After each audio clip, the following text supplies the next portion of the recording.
చాలా అంటే చాలా చక్కటి చిట్కాతో మనకి బయట దొరికే spring rolls, street food spring rolls అనేవి ఇంట్లోనే చిట్కాతో ఈ విధంగా తయారు చేసుకోండి. Hello friends, welcome to Andhra kitchen. ఈ స్ప్రింగ్ రోల్స్ తయారు చేసుకోవడానికి ఇక నేను చిన్న చిన్న బంగాళాదుంపలు తీసుకున్నానండి.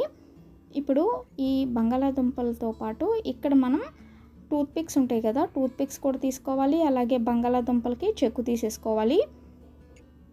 ఇలా కొన్ని టూత్ పిక్స్ కూడా తీసుకోండి. ఇక్కడ టూత్ పిక్స్ సహాయంతోనే మనం స్ప్రింగ్ రోల్స్ అనేవి తయారు చేసుకుంటాము.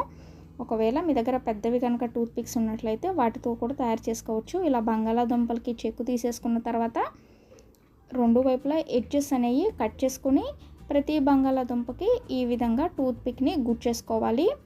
ఆ తర్వాత కట్ చేసుకోవాలండి. ఈ కట్ చేసుకునేటప్పుడే మనం స్లైసెస్ లాగా కట్ చేసుకోకుండా ఒక స్లైస్ నుంచి ఇంకో స్లైస్కి వెళ్ళేటట్లుగా చూసుకుంటూ కట్ చేసుకోవాలి. అలాగే ఇక్కడ మనం మధ్యలో టూత్ పిక్ పెట్టాం కాబట్టి మనకి ముక్కలు ముక్కలుగా అవ్వదు. అలాగే మీరు కొంచెం చూసుకుంటూ ఒక స్లైస్ నుంచి ఇంకొక స్లైస్కి జాయింట్ లాగా కట్ చేసుకోండి. జాయింట్ ఉండేలాగా చూసుకొని కట్ చేసుకోవాలి.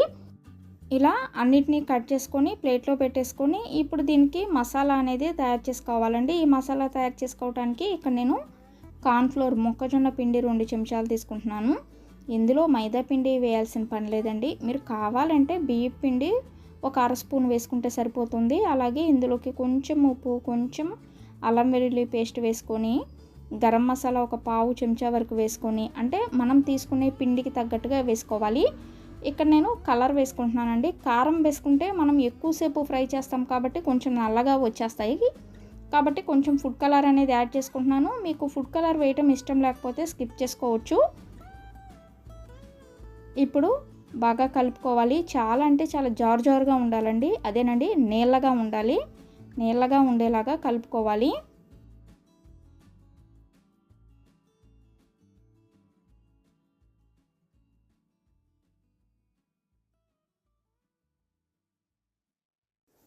అలాగే ఇప్పుడు ఈ పిండిని పక్కన పెట్టేసుకొని స్టవ్ ఆన్ చేసుకొని బాండీ పెట్టుకొని బాండీలోకి నూనె వేసుకోవాలండి. ఇక్కడ నూనె వచ్చేసరికి బాగా కాగి ఉండాలి.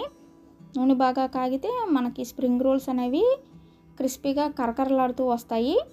ఇప్పుడు ఈ విధంగా ఒక్కొక్క స్ప్రింగ్ రోల్ని పిండిలో వేసుకొని చక్కగా నూనెలో వేసుకొని వేయించుకోవటమేనండి. మనకి బయట ఏ విధంగా అయితే ఉంటాయో అదే విధంగా ఉంటాయి. చాలా రుచిగా ఉంటాయి. ఇప్పుడు నూనెలో వేసుకొని వేయించుకుందాము. ఈ విధంగా టూత్ పిక్ సహాయంతో చిన్న చిన్న స్ప్రింగ్ రోల్స్ ఇంట్లోనే తయారు చేసుకొని పిల్లలకు పెట్టొచ్చండి.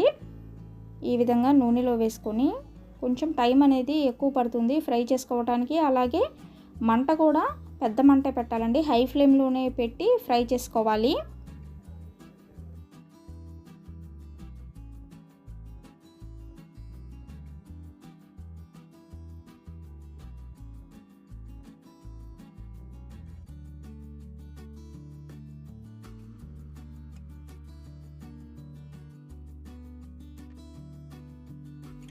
ఫ్రై అయిన తర్వాత ప్లేట్లోకి తీసుకుందామండి. చాలా అంటే చాలా రుచిగా ఉంటాయి. చాలా బాగా ఇష్టపడతారు ముందు. అలాగే ఇక్కడ నా దగ్గర మైనీస్ లేదండి, కాబట్టి ఇక్కడ నేను ఉప్పు కారం పైన చల్లుకుంటున్నాను. ఒక్కొక్క స్ప్రింగ్ రోల్ పైన ఉప్పు కారం వేసుకుంటున్నాను. మరి మీ అందరికీ ఇంట్లోనే చిట్కా ద్వారా తయారు చేసుకున్న ఈ స్ప్రింగ్ రోల్ రెసిపీ వీడియో కనుక నచ్చినట్లయితే ఈ వీడియోని లైక్ చేయండి, షేర్ చేయండి. మరిన్ని వీడియోస్ కోసం మా ఛానల్ని సబ్స్క్రైబ్ చేయండి. Thank you for watching.